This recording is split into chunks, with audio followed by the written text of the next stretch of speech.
Hello everyone, and today we have a really exciting review, which is the Dino Escape Jurassic World Camp Cretaceous Roar Attack Ouranosaurus. Now, I ordered this off of Amazon a few weeks ago, and it finally came. And I guess now let's take a look at the box. Sorry if there's noise in the background. It's just annoying. Jurassic World Camp Cretaceous logo right there. Toro, Darius, Dino Escape, Roar Attack Ouranosaurus. The action feature 3 levels of sound. Sorry if I'm going a little quick. I just want to unbox this. Sound button. Wait, like the sound, the volume thing. Netflix original series. Then in the back of the box, we have Jurassic World Fact Set, another Jurassic World Camp Cretaceous logo, and a Jurassic World Camp Cretaceous logo on the top. Roar Attack Ouranosaurus. Sound feature. The action feature again. And here we have the Allosaurus and Baryonychus, which I do not have anything yet. Mattel. And all that stuff. So now, let's get this figure out of its box. Sorry if there's noise in the background. And then I gotta get the tail out. Just bear with me here. Just bear with me. Okay. And now I'm just gonna get this out.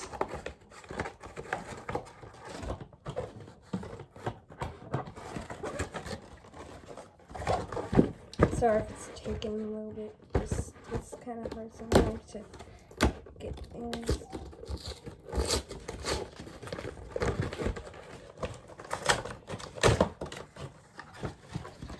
And then we have to get the ouranosaurus out of this box.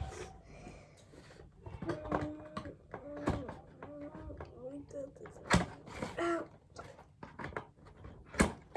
I was gonna get. Sorry, Bear.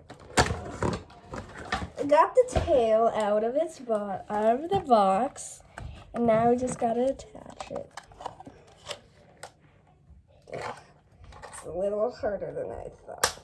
There. Now, once you attach it, you cannot take it off. And here is our ouranosaurus, and this thing is gigantic.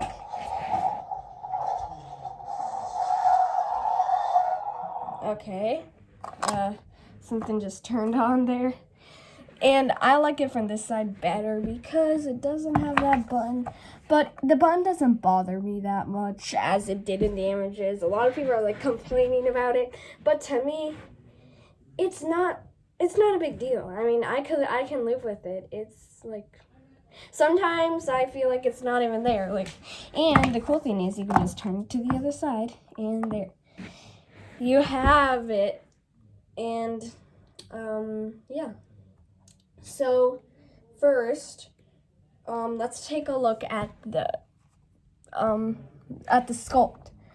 It's a little bit. It reminds me of the Edmontosaurus sculpt with like the feet, at least, and the head and the neck, and the tail kind of remind me of the Edmontosaurus sculpt, but. Besides like this and this, it's kind of like a new sculpt.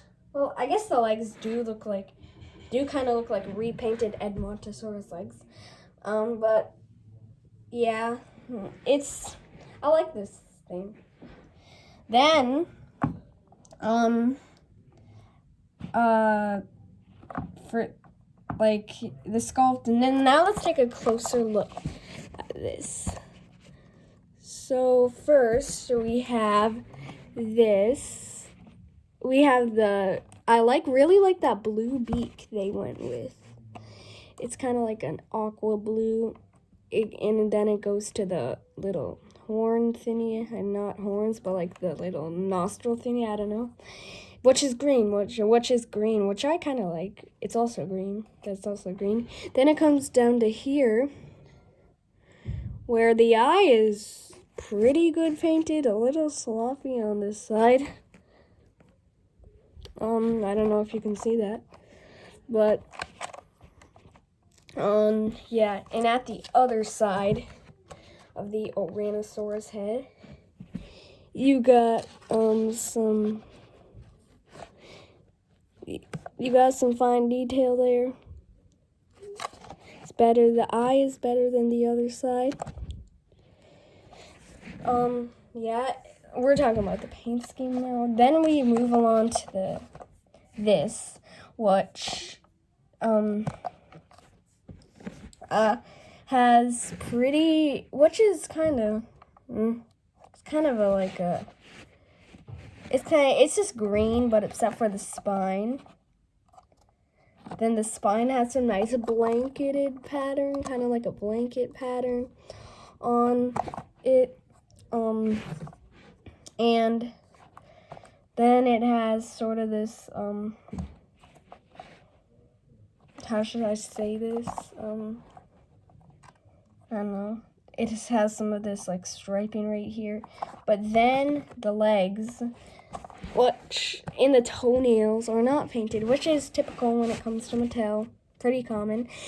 And this is not supposed to have 4 toes. Why does it have 4 toes? Like, that's so weird. But they're not painted, which is pretty common for Mattel figures. And then the tail, they don't like to paint the tail for some reason.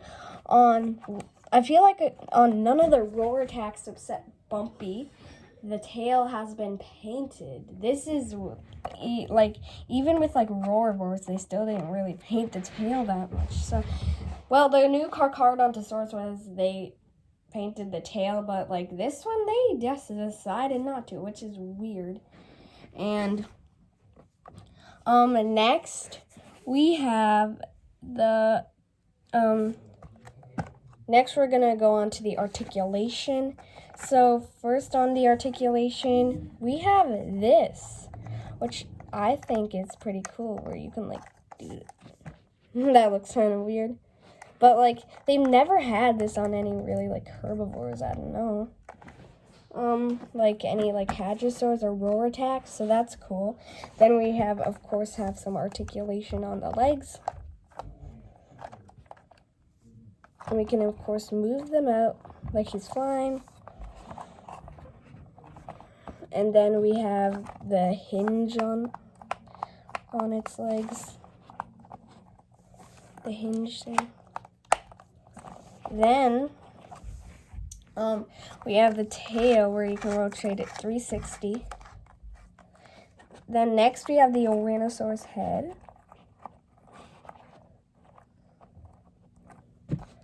Which, yeah, doesn't really, like, but this has nothing to do with the action feature. And now we get to the point of the review where we try out the action feature. Kind of failed it a little. I don't like the look of it, but of course, like, I mean, it doesn't bother me that much. First one.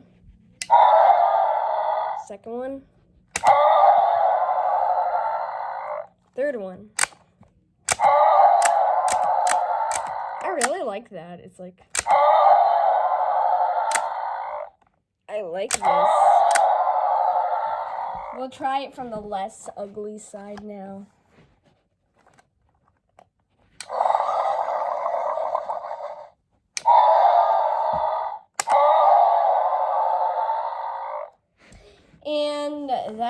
And here is the scan code, of course, if you don't have it yet.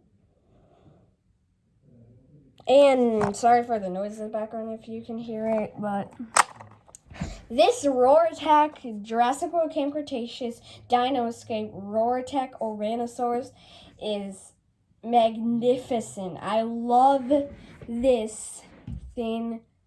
I love that Mattel is making an Ouranosaurus. Finally, I think it was time.